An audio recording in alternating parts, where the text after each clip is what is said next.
This is a man who has had a distinguished public life when you stop and think about it.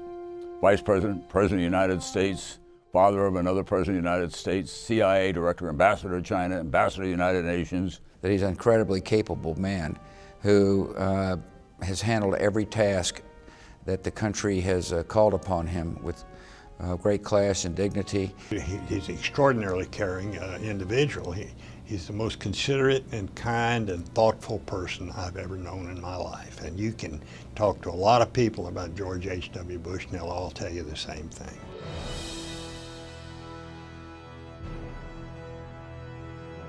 George H.W. Bush was appointed CIA director precisely at the worst time in the agency's entire history. This was a particularly tough time because the CIA was under extraordinary attack. You'd had the church hearings, the Pike hearings. The CIA was held in minimal low regard around the country because of the nature of those hearings. It was a really tough time for the agency. Well, this made all the papers. We were the nation's villain, I guess. This is the story of a 30-year search by U.S. intelligence agencies to perfect mind control. It was a terrible time. Congress had it in for the agency. Why did you do this? Why did you do that? We found this. Tell us about that. Does this pistol fire the dart? Yes, it does, Mr. Chairman, and a special one was developed. As a murder instrument, that's about as efficient as you can get, isn't it? It is a weapon, a very serious weapon. In 1975, George H.W. Bush was the senior U.S. representative in Beijing when President Ford asked him to lead CIA. Bush was a loyal public servant, highly regarded, but he was also a politician with political ambitions. And this appointment posed a problem for him. His friends and political counselors advised against it. I felt that he ought not to take it. I thought he was sort of being consigned to political oblivion. But he said, listen, Jimmy, he said, this is an important job. It's a job I want to do. It's a job the president wants me to do, and I'm going to take it if I can get confirmed. I'm doing a lot of briefing, reading some of the hearings from previous directors, questioning rather soft compared to what I expect I'll be running into. It's funny how the mail reflects the different moods. Some say they're shoving you into a meat grinder, a dead end, getting rid of you politically. We don't like it. Destroy you. Others are saying they think it's great. I'll be damned if I know right now which is which. Certain senators were reluctant to confirm a politician in a non-political position. They were playing politics. They wanted him to agree not to run as vice president on the Ford ticket in 1976. He said, no, I'm not willing to do that. I shouldn't be asked to forswear my political birthright simply to be confirmed by the Senate for a job that I think, at least, I'm well qualified to do. And then they worked out a compromise, and that compromise was that President Ford would say, okay, you confirm him, and I will agree not to pick him as my vice president. Welcome, George. Welcome to the CIA. Thank you for I remember that day very well. It was an uncommonly warm January day in 1976 when George H.W. Bush arrived at the CIA headquarters to take over as the director of the Central Intelligence Agency. The duties of the office on which I am about to enter. On which I am about to enter. So help you God. So help me God. In his first remarks as director of Central Intelligence, Bush said that we must learn from the past, but focus on the tasks ahead. Restoration of public confidence is essential if we are to get on about our important work here. But the emphasis now will be on the future. And because of its dedicated people, this agency is the finest intelligence agency in the world. They will have my total support, and I'll work hard at that. We are not in the policy business. We'll call them as we see them, and we'll be objective in our estimates. I'm determined to protect those things that must be kept secret, and I am more determined to protect those unselfish and patriotic people who, with total dedication, serve their country, often putting their lives on the line, only to have some people bent on destroying this agency expose their names. This must stop, and I'll do my level best to play a role in that. I want this job. I want to do it well, and I'm proud to be a part of the CIA. Thank you very much.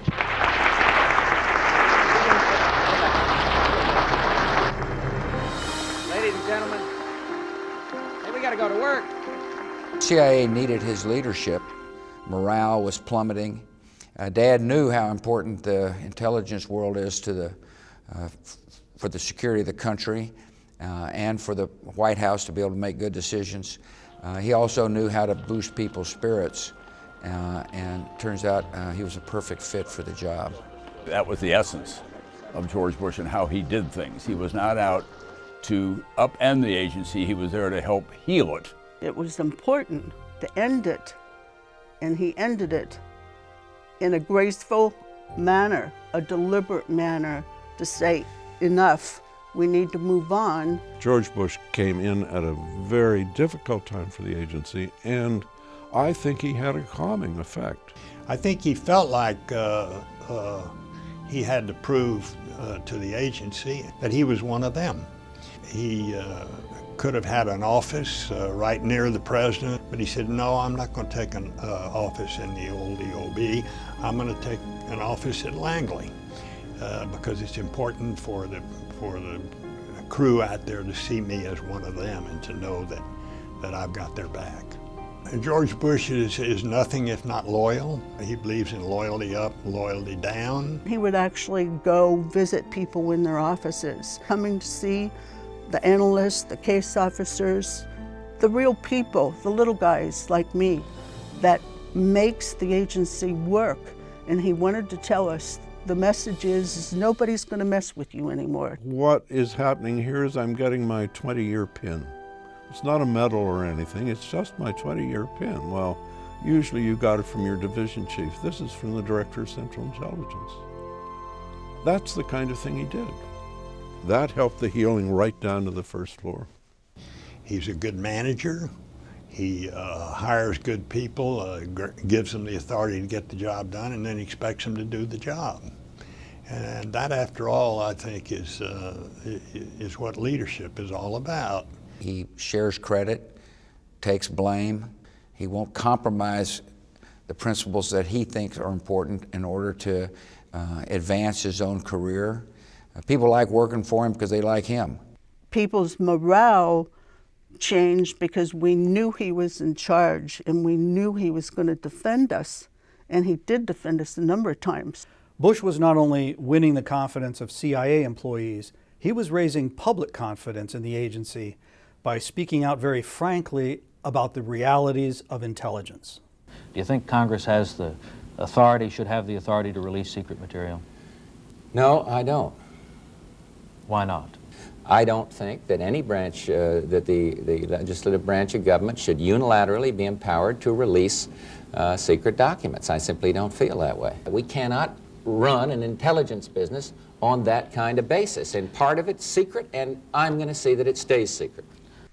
This is the character of this man. That's when he says, I know this is right. This is the right thing to do. He understood the importance of the intelligence community and the importance of good intelligence. And that 1 year, unfortunately, went by so fast, but it made such a difference because of him and his personality. I think we expected him to be continued in office because we thought he'd done a good job. So we were disappointed. Bush was CIA director for only 51 weeks, but he left a lasting impression on CIA as he went on to be vice president and president. He always valued the range of CIA products, especially the PDB, the President's Daily Brief. And everybody associated with the Vice President's office understood the value that he put on those intelligence briefings. And as a former DCI, the importance that he attached to those briefings. One of the most fascinating aspects of the job was to be briefed by CIA analysts on any subject that the President wants to learn about.